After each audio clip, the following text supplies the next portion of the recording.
दया करो माता अम्बा, कृपा करो जननी।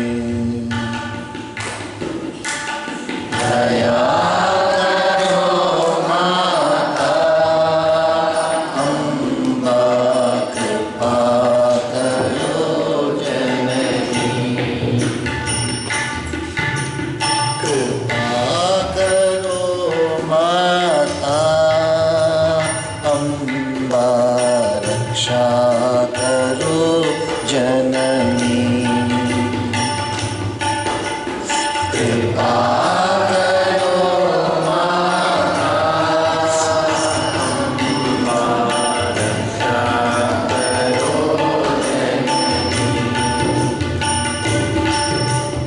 कृपा करो माता अम्बा, रक्षा करो जननी।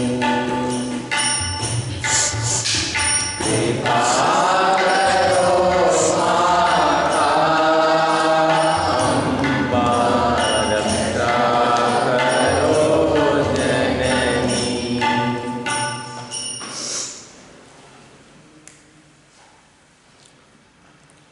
Once again, through the scriptures, through the beautiful revelations of God to the rishis, ಮತ್ತೊಮ್ಮೆ ಧರ್ಮ ಗ್ರಂಥಗಳ ಮೂಲಕ ಋಷಿಗಳಿಗೆ ಭಗವಂತ ದೇವರು ಕೊಟ್ಟಿರುವ ಜ್ಞಾನದ ಮೂಲಕ, when the rishis sat down for meditation with all self-control, they could communicate with God. And when they communicated with God and God revealed to them many things in their hearts, that is what we see as these beautiful Puranas. So now, through this only we are going to learn how important rules and regulations are there in a human life. There is no doubt that freedom is very, very valuable for every human being. ಈ ಮನುಷ್ಯ ಜೀವನದಲ್ಲಿ ಸ್ವಾತಂತ್ರ್ಯತೆ ಎಂಬುದು ತುಂಬ ರುಚಿಕರವಾದಂತೆ ಎಲ್ಲರಿಗೂ ಗೊತ್ತಿದೆ. ಸ್ವತಂತ್ರವಾಗಿರೋದಂದರೆ ತುಂಬ ಚೆನ್ನಾಗಿರುತ್ತೆ. ಆದರೆ ಸಾಮೂಹಿಕ ಬಾಳಿನಲ್ಲಿ, ಸಾಮಾಜಿಕ ಬಾಳಿನಲ್ಲಿ, in social living, one cannot have total freedom. And if some particular person aspires for total freedom, then he should pause for a moment and think, the same total freedom, if it is given to everybody, what will happen? If one person thinks that I should have total freedom, what does it mean? That nobody should stop me from doing anything. I want to be free. Means I can do anything. ನಾನು ಏನು ಬೇಕಾದ್ರೂ ಮಾಡ್ಬೋದು ಅಂತಾನೆ ಸ್ವಾತಂತ್ರ್ಯತೆ ಅಂದರೆ. ಸ್ವಾತಂತ್ರ್ಯ ಅಂತ ಅಂದ್ಕೊಂಡ್ರೆ ಏನು ಅಂದ್ಕೊಂಡಿವಿ ನಾವು? ಏನು ಬೇಕಾದ್ರೂ ಮಾಡ್ಬೋದು, ನನಗೆ ಯಾರು ಏನು ಹೇಳೋಕ್ಕಾಗಲ್ಲ ಅನ್ನೋ ಭಾವನೆ ಒಬ್ರಿಗೆ ಬಂತು. ಆ ಥರ ಬಂದ್ಬಿಟ್ಟು ಅವನು ಆ ಥರ ವರ್ತನೆ ಮಾಡೋಕ್ಕೆ ಶುರು ಮಾಡ್ಬಿಟ್ಟು ಇನ್ನೊಬ್ಬರು ಅದೇ ಥರ ಮಾಡಿದೆ. ಏನಾಗುತ್ತೆ ಅವಾಗ? ಈ ಲೋಕದಲ್ಲಿ ನಿಯಮಗಳು ಅನ್ನೋದಿರಲ್ಲ, ಸುಖಮಯವಾದ ಬಾಳು ಬರಲ್ಲ. ಎಲ್ಲರೂ ಅವರಿಷ್ಟ ಬಂದ ನಡ್ಕೊಂಡ್ಬಿಟ್ರೆ ಅವಾಗ ಈ ಲೋಕದಲ್ಲಿ ಅಶಾಂತಿ ಉಂಟಾಗುತ್ತೆ. There will be absence of peace in the world. ಲೋಕದಲ್ಲಿ ಶಾಂತಿ ಹೊರಟೋಗ್ಬಿಟ್ರೆ ಮನುಷ್ಯನಿಗೆ ಬಹಳದು ಕಷ್ಟ ಆಗುತ್ತೆ, ತುಂಬ ಕಷ್ಟ ಆಗುತ್ತೆ. ಅದಕ್ಕೋಸ್ಕರ ನೀತಿ ನಿಯಮಗಳು ಬೇಕು. So it is a must that we should have some restrictions, rules and regulations for our life. So these rules and regulations are of three types. These rules and regulations are basically of three types. The first type of rule and regulation is called as dharmic. These dharmic rules and regulations are applicable all over the world. ಧರ್ಮದ ಆಧಾರದ ಮೇಲೆ ಬಂದಿರುವ ನಿಯಮಗಳು ಮೊದಲನೇ ಪ್ರಕಾರವಾದ ನಿಯಮಗಳು. ನಾನು ಯಾವಾಗಲೂ ಹೇಳ್ತೇನೆ ನಿಮಗೆ, ಕಳ್ಳತನ ಮಾಡಬಾರ್ದು ಅನ್ನೋದು ಬರೀ ಭಾರತಕ್ಕೆ ಮಾತ್ರ ಅನ್ವಯ ಆಗುತ್ತೆ. ಅದು is not to steal. Is it applicable only to Bharat? Or is it applicable only to one particular society? No. Not to steal is applicable to all over the world. ಎಲ್ಲಿ ಹೋದರೂ ಕೂಡ ಕಳ್ಳತನ ಮಾಡಬಾರ್ದು. ಯಾವುದೇ ದೇಶಕ್ಕೆ ಹೋದರೂ ಕೂಡ ಕಳ್ಳತನ ಮಾಡಬಾರ್ದು. ಅದಕ್ಕೋಸ್ಕರ ಅದು ಧರ್ಮದ ನಿಯಮ. Same way, one should not hurt anybody else. ಇನ್ನೊಬ್ಬರಿಗೆ ನೋಯಿಸಬಾರದು, ಇನ್ನೊಬ್ಬರನ್ನು ನೋಯಿಸಬಾರದು. ಈ ನಿಯಮ ಬಂದ್ಬಿಟ್ಟು ಬರೀ ಭಾರತದಲ್ಲಿ ಆಗುವಾಗ ಅಥವಾ ಇಡೀ ಪ್ರಪಂಚದಲ್ಲಿ ಎಲ್ಲರೂ ಯಾರನ್ನು ನೋಯಿಸಬಾರ್ದು? ವಹಿಸಬಾರ್ದೆ. ಸೊ ಹಾಗಾದರೆ ಇದು ಧಾರ್ಮಿಕ ನಿಯಮ. That which is universally applicable is called as the law of ಧರ್ಮ. ಆದರೆ ಕೆಲವು ನಿಯಮಗಳು ಎಲ್ಲ ಕಡೆ ಅನ್ವಯವಾಗ. ಭಾರತ ದೇಶದಲ್ಲಿ ಬೀದಿಯಲ್ಲಿ ಅಂದರೆ ರೋಡ್ಗಳಲ್ಲಿ ನಾವು ಗಾಡಿ ತಗೊಂಡು ಹೋಗ್ಬೇಕಾದ್ರೆ ಯಾವ ಕಡೆ ಹೋಗ್ತೀವಿ ನಾವು? ಎಡಗಡೆ. ನಾವು ಈ ಕಡೆ ಹೋಗೋರು ಎಡಗಡೆ ಹೋಗೋ, ಆ ಕಡೆ ಬರೋರು ಅವರು ಎಡಗಡೆ ಬರಬೇಕು. ಆದರೆ ಅಮೆರಿಕಾದಲ್ಲಿ ಬಲಗಡೆ ಹೋಗ್ಬೇಕು. ಅಮೆರಿಕಾದಲ್ಲಿ ಬಲಗಡೆನೇ ಹೋಗ್ಬೇಕು, ಎಲ್ಲ ಬಲಗಡೆನೇ ಹೋಗ್ತಾರೆ. ಬರೋರು ಬಲಗಡೆ, ಹೋಗೋರು ಬಲಗಡೆ. The road regulations in America is different than India. You'll see that there is a right side. There everybody goes on the right side. In Europe also you'll see people go on the right side only. But in Bharat we have to go on the left side. So is it who's correct? Is Bharat correct or is America correct in this matter? Both are correct because it is suitable for them. So this is not a universally applicable law. So this is called as a country law. This is not a global law. It is a country law. ಇದು ಸಾರ್ವಭೌಮವಾದ ನಿಯಮವಲ್ಲ. ಇದು ರಾಜ್ಯಗಳಿಗೆ, ರಾಷ್ಟ್ರಗಳಿಗೆ ಸಂಬಂಧಪಟ್ಟ ನಿಯಮಗಳು. ಬೇರೆ ಬೇರೆ ದೇಶಗಳಿಗೆ ಬೇರೆ ಬೇರೆ ನಿಯಮಗಳು. Then we have next type of regulation called as social law. Social ಅಂತ ಹೇಳಿದ್ರೆ ಸಮುದಾಯ, ಸಾಮಾಜಿಕ ಅಂತ ಹೇಳಿದ್ರೆ ಇವಾಗ ನಮ್ಮ ಭಾರತದಲ್ಲಿ ಪೂಜೆ ಮಾಡೋರೆಲ್ಲರೂ ಕೂಡ ಗಂಡಸರು ಪಂಚೆ ಕಟ್ಟಿಕೊಂಡ್ರೆ ಮೇಲಿನ ಬಟ್ಟೆ ಹಾಕೊಳ್ಳಲ್ಲ ಪೂಜೆ ಮಾಡೋ ಸಮಯದಲ್ಲಿ ಭಾರತದಲ್ಲಿ. ಆದರೆ ಉತ್ತರ ಭಾರತದಲ್ಲಿ ಕುರ್ತಾ ಹಾಕೊಂಡು ಮಾಡ್ತಾರೆ. ಉತ್ತರ ಭಾರತದಲ್ಲಿ ಕುರ್ತಾ ಹಾಕೊಂಡು ಮಾಡೋದು ನೋಡಿದ್ರೆ, ಪೂಜೆ ಹಾಕೊಂಡು ನೋಡಿದಿರ? ಉತ್ತರ ಭಾರತ ಪಂಡಿತರು ಬಂದ್ಬಿಟ್ಟು ಪೂಜೆ ಮಾಡಬೇಕಾದ್ರೆ ಕುರ್ತಾ ಹಾಕೊಂಡು ಮಾಡ್ತಾರೆ. ದಕ್ಷಿಣ ಭಾರತದಲ್ಲಿ ಹಾಕೊಳ್ಳಲ್ಲ. So the south Indian priests, they need not have to wear the top. They don't wear the top garment when they do the puja. But in North India, they'll put the kurta and jubba and then do it. So ಯಾವುದು ಸರಿ ಇವಾಗ? ಯಾವುದು ಸರಿ? ಅಲ್ಲಿರೋ ಶೀತೋಷ್ಣಕ್ಕೆ ಅದು ಸರಿ. ಇಲ್ಲಿ ಬಹಳ ಚಳಿ ಜಾಸ್ತಿ. ಇಲ್ಲಿ ಉತ್ತರ ಭಾರತದಲ್ಲಿ ಚಳಿ ಜಾಸ್ತಿ, ಸಿಕ್ಕಾಪಟ್ಟೆ ಜಾಸ್ತಿ. ಇದಕ್ಕೆ ಸ್ವೆಟರ್ ಹಾಕ್ಕೊಂಡು ಶಾಲ್ ಹಾಕೊಂಡು ಪೂಜೆ ಮಾಡ್ತಾರೆ. They have to put on the shawl and then do the puja. They cannot do it like this. So ಯಾವುದು ಸರಿ? ಅಲ್ಲಿ ಸರಿನಾ, ಇದು ಸರಿನಾ? ಭಾರತದಲ್ಲಿ ಪೂಜೆ ಮಾಡೋರು ಶುದ್ಧವಾಗಿರಬೇಕು ಅನ್ನೋದು ನಿಯಮ. ಆ ಶುದ್ಧವಾಗಿರಬೇಕಾದ್ರೆ ಬಟ್ಟೆ ಎಲ್ಲಿ ಹಾಕೊಳ್ಳೋಕ್ಕಾಗುತ್ತೋ ಅಲ್ಲಿ ಹಾಕಲೇಬೇಕು, ಅಲ್ಲಿ ಹಾಕೊಳ್ಳೋದು. ಇಲ್ಲಿ ಹಾಕೊಳ್ಳೋ ಅವಶ್ಯಕತೆ ಇಲ್ಲ. ಸೊ ಇದೇನಾಗುತ್ತೆ ಇವಾಗ? ಅದು ಬರೀ ಧರ್ಮದಿಂದ, it is not dharma, it is not kanoon law also, this is a social. ಇದೇನಾಯಿತು? ಇದೊಂದು ಸಾಮಾಜಿಕ ನಿಯಮ. ಇದೊಂದು ಸಾಮಾಜಿಕ ನಿಯಮ. And in samaj also you have different religions. ಅದರಲ್ಲಿ ಬೇರೆ ಮತಗಳಿದೆ. So in different religions you have different types of systems. So you find that different types of rules are there. But without the rules life will not be a peaceful life. ನಿಯಮಗಳಿಲ್ಲದೆ ಹೋದರೆ ಜೀವನ ಬಂದು ಒಂದು ಶಾಂತಿಮಯವಾದ ಜೀವನವಾಗೋದಿಲ್ಲ. ಅದಕ್ಕೋಸ್ಕರ ನಿಯಮಗಳನ್ನು ಪಾಲನೆ ನಾವು ಮಾಡಬೇಕು. ಎಲ್ಲರೂ ನಿಯಮವನ್ನು ಪಾಲನೆ ಮಾಡಿ. ಇವಾಗ ಆಶ್ರಮದೊಳಗಡೆ ಬರಬೇಕಾದ್ರೆ ಅಥವಾ ಪೂಜೆ ಮಾಡೋ ಜಾಗದಲ್ಲಿ ಬರಬೇಕಾದ್ರೆ ಚಪ್ಪಲಿ ಹಾಕೊಂಡು ಬರಬಾರ್ದು. ಇಲ್ಲಿ ಚಪ್ಪಲಿ ಹಾಕೊಂಡು ಬರಬಾರ್ದು. ಇದು ನಿಯಮನ ಇಲ್ಲೋ? ಇದು it's a rule that one should not wear slippers and come to where puja is going on here. One should not come with slippers inside. So shall we follow this rule or shall we ignore this rule? ಇದನ್ನು ನಾವು ಅನುಸರಿಸಬೇಕಾ, ಅನುಸರಿಸಬಾರ್ದು? ಅನುಸರಿಸಬೇಕಲ್ಲ. ಇದು ಯಾಕೆ ಅನುಸರಿಸಬೇಕು? Why should we follow this? Because it's a conventional rule, we have accepted it. ಆದರೆ ಕೆಲವು ಜಾಗಗಳಲ್ಲಿ ಪೂಜೆ ಮಾಡಬೇಕಾದ್ರೆ ಚಪ್ಪಲಿ ಹಾಕ್ಕೊಂಡು ಹೋಗ್ತಾರೆ. ಚಳಿಗಾಲದಲ್ಲಿ in cold places, very very cold places, one can wear the socks and go and do puja. We can do that puja wearing a socks. Sometimes clothes, shoes also they can wear and go. So that is a different system. So wherever, whatever system is there, dharma is applicable to everywhere. ಧರ್ಮವೆಂಬುದು ಎಲ್ಲ ಜಾಗಕ್ಕೂ ಅನ್ವಯ ಆಗುತ್ತೆ.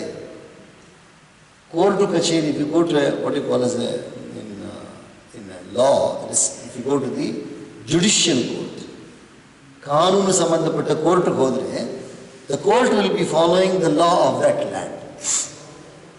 The court will be following the law of that land. But the good people will not just follow the law of, they'll be following the dharma. good person, a good person in Bharat is exactly same as a good person in Europe. A good person in Bharat is the same as a good person in Japan.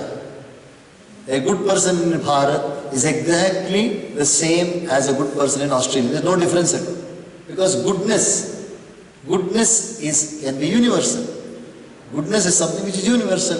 A poor person can be very helpful. Same way a bad person, a wicked person, ಒಬ್ಬ ಕೆಟ್ಟ ಮನುಷ್ಯ ಭಾರತದಲ್ಲಿ ಕೆಟ್ಟವನಾದರೆ ಅವನು ಎಲ್ಲೋದ್ರೂ ಕೆಟ್ಟವನೇ. ಅದೇ ರೀತಿಯಾಗಿ ಒಬ್ಬ ಒಳ್ಳೆ ಮನುಷ್ಯ ಭಾರತದಲ್ಲಿ ಒಳ್ಳೆಯವನಾದರೆ ಎಲ್ಲೋದ್ರೂ ಕೂಡ ಆ ಮನುಷ್ಯರು ಒಳ್ಳೆಯವನೇ. ಅದಕ್ಕೋಸ್ಕರ ಒಳ್ಳೆಯವರಿಗೆ ಎಲ್ಲೂ ವ್ಯತ್ಯಾಸ ಇರೋದಿಲ್ಲ, ಕೆಟ್ಟವರಿಗೆ ಎಲ್ಲೂ ವ್ಯತ್ಯಾಸ ಇರೋದಿಲ್ಲ. So these are the rules which we observe in human life to make life a meaningful life. So never ever try to violate rules. ಯಾವುದೇ ಕಾರಣಕ್ಕೂ ಕೂಡ ಒಂದು ಜಾಗದ ನಿಯಮಗಳನ್ನು ಉಲ್ಲಂಘನೆ ಮಾಡಬಾರ್ದು. You should never violate rules of any particular place. You should follow the rules. If you do not want to follow the rules, if you cannot follow the rules, don't go there. ಹಾಗೇನಾದ್ರೂ ನಿಯಮವನ್ನು ಅನುಸರಿಸೋಕ್ಕಾಗಿಲ್ಲ ಅಂದರೆ ಆ ಜಾಗಕ್ಕೆ ಹೋಗಬಾರ್ದು. ಅವ್ರ ನಿಯಮ ಬೇರೆಯವರು ಅನುಸರಿಸ್ತಾ ಅವ್ರು ನಾವು ಅನುಸರಿಸ್ಕೊಳ್ಳಿ. We should not go to the place where we cannot follow the rules. So ನಾವು you see whatever is being enumerated here are all rules and regulations. ಇಲ್ಲಿ ಸುಂದರವಾದ ನಿಯಮಗಳನ್ನು ಹೇಳ್ತಾ ಹೋಗ್ತಾರೆ, ಅದನ್ನು ಮತ್ತೆ ಓದಾಡ. ಸೊ ದೇವಿ ಭಾಗವತದ ನವಾಹ ಶ್ರವಣಕ್ಕೆ ಏನೇನು ನಿಯಮಗಳಿದೆ, what are all the rules to be followed for a 9-day listening of Devi Bhagavata. ಸರ್ವಶಾಸ್ತ್ರೇತಿಹಾಸಜ್ಞ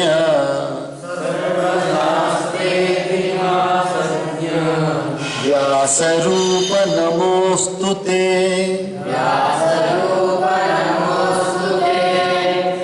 ಕಥಾ ಚಂದ್ರೋದಯೇನಾತ್ಸ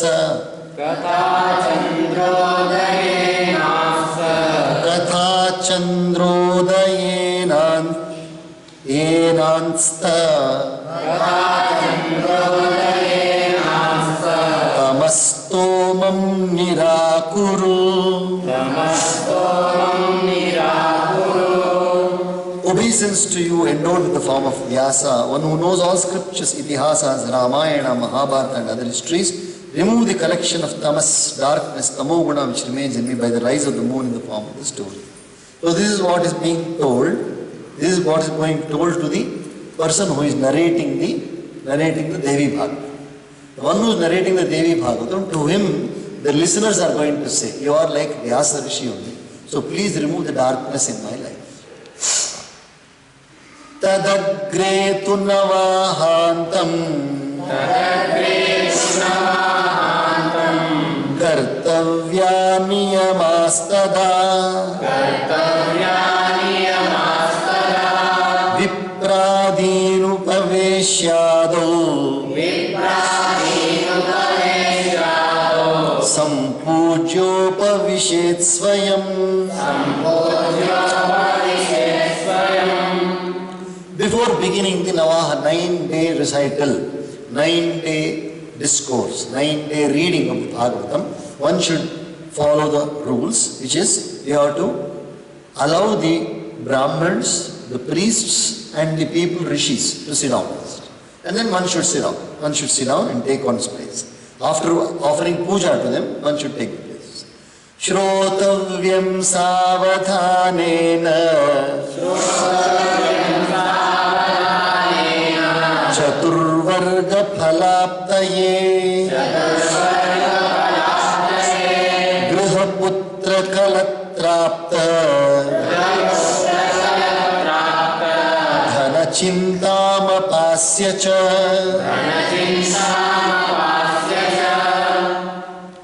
One should listen to the Bhagavatam with totally one point in mind. One should not think about anything else. One should completely give up the thoughts of any relationships, any thinking, any house, any needs, any wealth. One should listen to the Bhagavatam with full concentration. Suryodayam samarabhya kinchit surye vasheshite muhurta matram vishramya ध्याने वाचयेत् sudhi. One should begin the narration in the morning at the time of sunrise. At the time of sunrise. ಸೂರ್ಯೋದಯ ಆಗೋ ಸಮಯದಲ್ಲಿ ಭಾಗವತದ ಕಥಾ ಪ್ರಸಂಗವನ್ನು ಪ್ರಾರಂಭ ಮಾಡಬೇಕು. ಅದಾದ ನಂತರ ಸೂರ್ಯ ಅಸ್ತಮನ ಆಗುವ ಸ್ವಲ್ಪ ಕಾಲ ಮುಂಚೆವರೆಗೂ ಪಾರಾಯಣ ಮಾಡಬೇಕು, ಕಥಾ ಪ್ರಸಂಗವನ್ನು ಮಾಡಬೇಕು. ಮಧ್ಯಾಹ್ನ ಬಂದು ಒಂದು ಮುಹೂರ್ತದ ಕಾಲ 48 ನಿಮಿಷ ಮಾತ್ರ ವಿಶ್ರಾಂತಿ ತಗೊಳ್ಬೋದು. 48 ನಿಮಿಷ ಮಾತ್ರ ವಿಶ್ರಾಂತಿ ತಗೊಳ್ಬೋದು. ಮಲಮೂತ್ರ ಜಯಾಯೇಷ ಲಘು ಭೋಜನ ಮಿಷ್ಯತೆ ಹವಿಷ್ಯಾನ್ನಂ ವರಂ ಭೋಜ್ಯಂ ಸಕೃದೇವಂ ಕಥಾರ್ಥಿನಾ. ಕಥೆಯನ್ನು ಶ್ರವಣ ಮಾಡುವವರು ಒಂದೇ ಒಂದು ಕಾಲ ಊಟ ಮಾಡಬೇಕು, ಅದು ಕೂಡ ಹವಿಷ್ಯಾನ್ನ ಮಾತ್ರ. ಹವಿಷ್ಯಾನ್ನ ಅಂತ ಹೇಳಿದ್ರೆ ಬರೀ ಯಾವುದು ಹೋಮಕ್ಕೆ ಹಾಕ್ತೀವೋ ಆ ಅನ್ನ ಮಾತ್ರ ತಗೋಬೇಕು. The one who is listening to the 9-day recital of the Bhagavat should not have any food other than the one which is offered to the homa. That is called as Avishyanna. That too only once a day. And otherwise what will happen? One will be disturbed by the nature's calls. ಇಲ್ಲಾಂದ್ರೆ ಏನಾಗುತ್ತೆ, ಸ್ವಲ್ಪ ಹೆಚ್ಚಾಗಿ ನಾವು ತಿಂದರೆ ನಮಗೆ ಮತ್ತೆ ಮತ್ತೆ ಕಾಲು ತೊಳೆಯೋಕೆ ಹೋಗಬೇಕಾಗುತ್ತೆ. ಅದಕ್ಕೋಸ್ಕರ ಯಾರು ಕಥೆ ಕೇಳಬೇಕಂತ ಕೂತ್ಕೊಳ್ತಾರೆ ಅವ್ರು ಒಂದೇ ಒಂದು ಹೊತ್ತು ಅದು ಕೂಡ ಹವಿಷ್ಯಾನ್ನ ಮಾತ್ರ ಪ್ರಸಾದ ಮಾಡ್ತಾರೆ. ಅಥವಾ ಸ್ಯಾತ್ ಫಲಾಹಾರಿ ಪಯೋ ಭುಕ್ವಾ ಘೃತಾಶನಃ ಯಥಾ ಸ್ಯಾನ್ನ ಕಥಾ ವಿಘ್ನಃ ತಥಾ ಕಾರ್ಯಂ ವಿಚಕ್ಷಣೈ. Otherwise one can eat only fruits or take only milk or take only ghee. ಅಥವಾ ಒಬ್ಬ ಮನುಷ್ಯ ಬಂದು ಬರೀ ಹಣ್ಣುಗಳನ್ನು ಅಥವಾ ಹಾಲನ್ನು ಅಥವಾ ಹಾಲಿನಿಂದ ಮಾಡಿರೋ ತುಪ್ಪವನ್ನು ಮಾತ್ರ ತಗೊಂಡು ಶ್ರವಣ ಮಾಡಬೇಕು. ಇದು ಮಾಡಿದ್ರೆ ವಿಘ್ನ ಬರೋದಿಲ್ಲ, ಕಥೆಯನ್ನು ಕೇಳೋದ್ರಲ್ಲಿ ವಿಘ್ನ ಬರೋದಿಲ್ಲ ಮತ್ತು ತೊಂದರೆಗಳು ಬರೋದಿಲ್ಲ. There will not be difference, there will not be disturbance for a person if he takes only fruits or only milk or only cow's ghee extracted from cow's milk alone. Katha shravana nisthana vakshyami niyamam dvija brahma vishnu maheshana madhye ye bhedadarshinaha. Now I will tell you what are the rules for the people who actually have to want to listen. ಯಾರು ಕಥೆಯನ್ನು ಕೇಳಬೇಕಾಗಿದೆ ಅನಿಸ್ತಾರೆ ಅವ್ರು ಏನೇನು ನಿಯಮಗಳನ್ನು ಅನುಸರಿಸಬೇಕು ಇನ್ನೂ ಕೂಡ ಹೇಳ್ತೀನಿ. The people who see difference between Brahma, Vishnu and Maheshwara, Deva Bhakti Vihinaye Akhanda Hinsaka Kala Vipradruho Nastikaye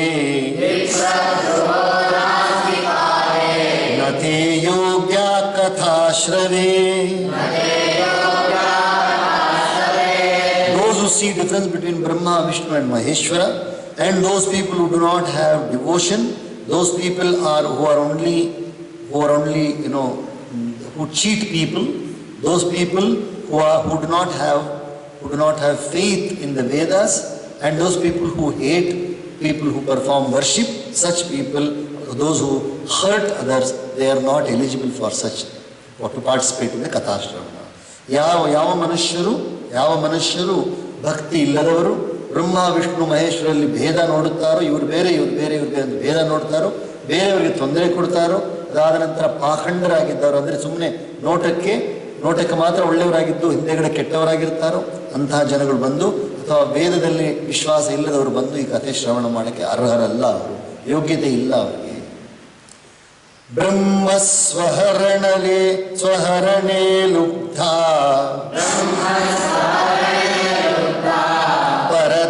ಪರದಾರಧನೇಷು ಚ ದೇವಸ್ವಹರಣೆ ತೇಷಾಂ ನಾಧಿಕಾರಃ ಕಥಾಶ್ರವೇ.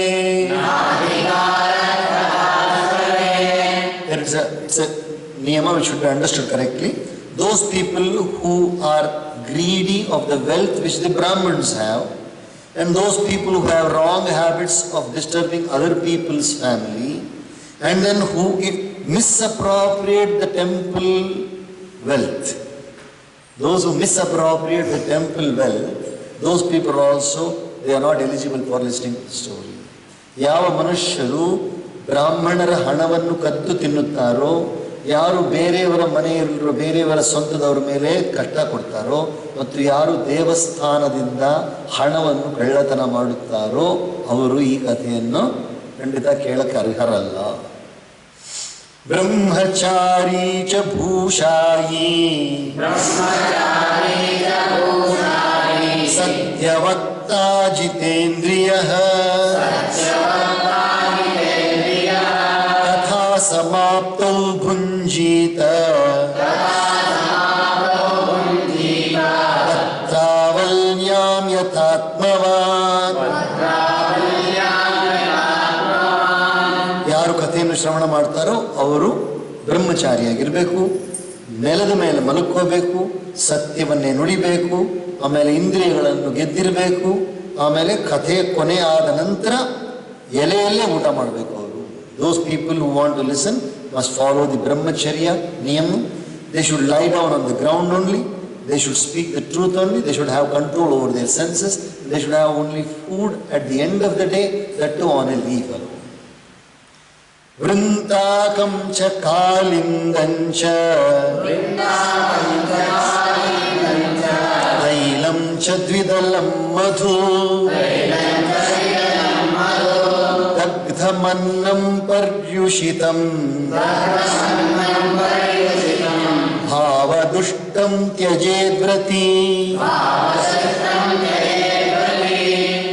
ಯಾರು ಈ ವ್ರತವನ್ನು ಮಾಡ್ತಾ ಇದ್ದಾರೋ ಅವರು ಬದನೆಕಾಯಿ ತಿನ್ನಬಾರದು, ಕಲಂಗರೆ ಹಣ್ಣು ತಿನ್ನಬಾರದು, ಎಣ್ಣೆ ತಗೊಳ್ಬಾರ್ದು, ಇದು ಬೇಳೆ ತಗೊಳ್ಬಾರ್ದು, ಆಮೇಲೆ ಬೇರೆ ತಪ್ಪಾದ ಕುಡಿಯೋ ಪದಾರ್ಥಗಳನ್ನು ತಗೊಳ್ಬಾರ್ದು, ಸುಟ್ಟಿರುವ ಅನ್ನವನ್ನು ತಿನ್ನಬಾರದು, ಹಿಂದಿನ ದಿವಸ ಅಡಿಗೆ ಮಾಡಿರೋ ಅನ್ನವನ್ನು ತಿನ್ನಬಾರದು, ಅಥವಾ ಮನಸ್ಸಿಗೆ ಒಪ್ಪದೇ ಇರೋ ಪದಾರ್ಥಗಳನ್ನು ತಿನ್ನಬಾರದು.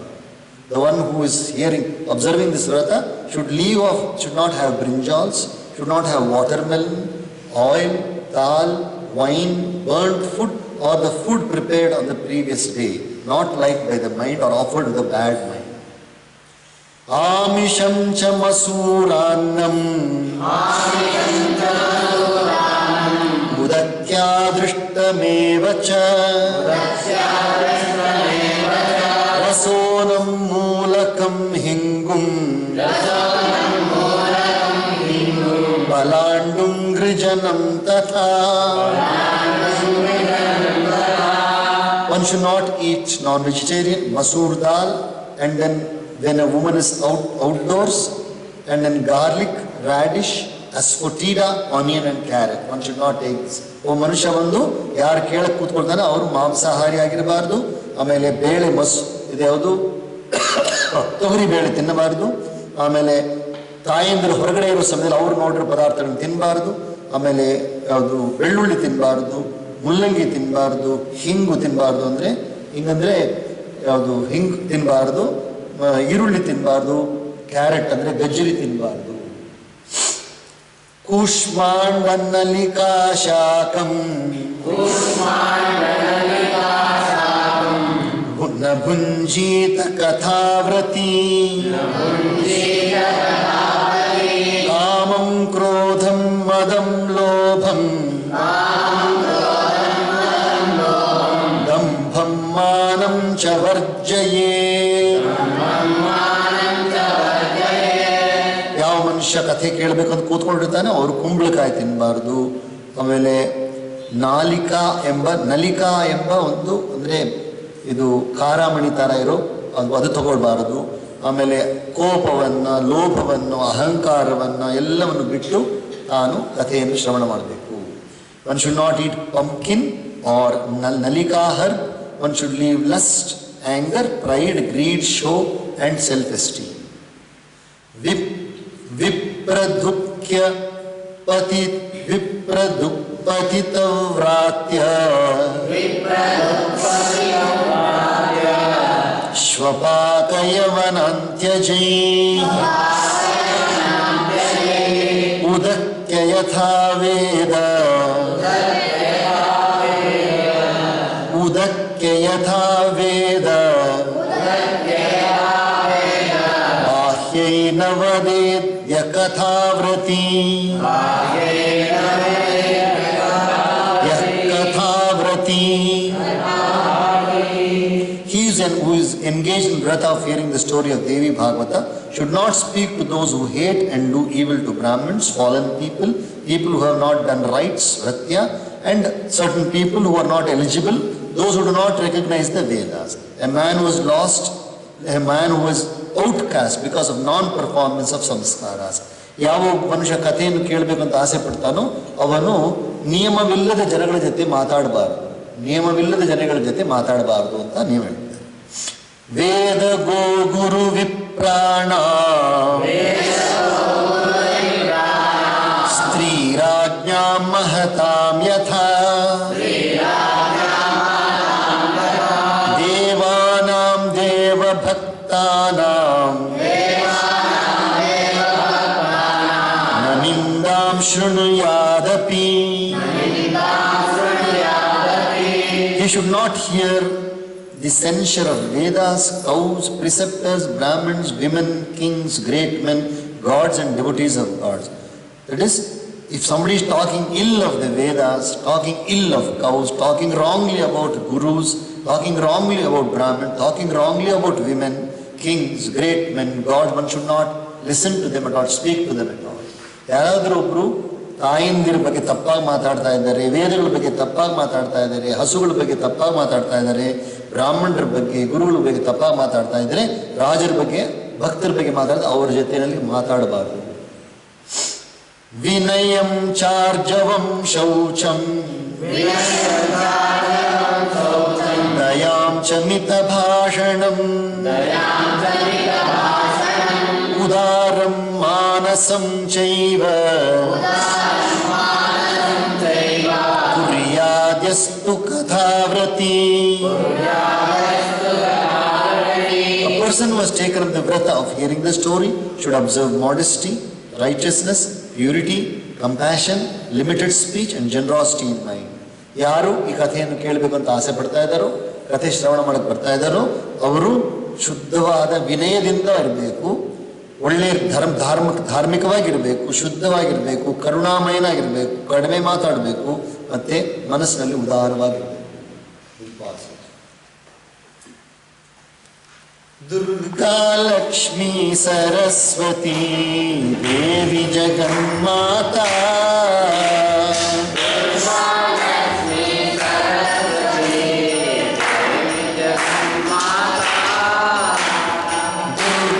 लक्ष्मी सरस्वती देवी जगन्माता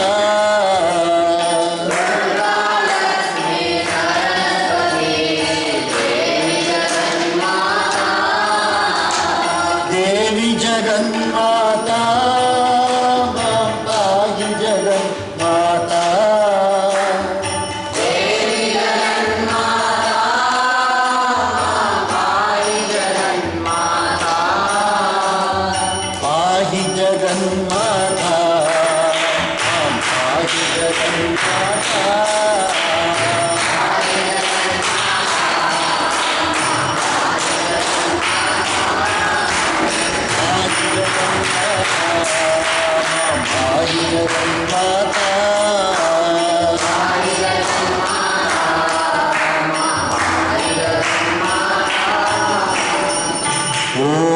सहना भवतु सहना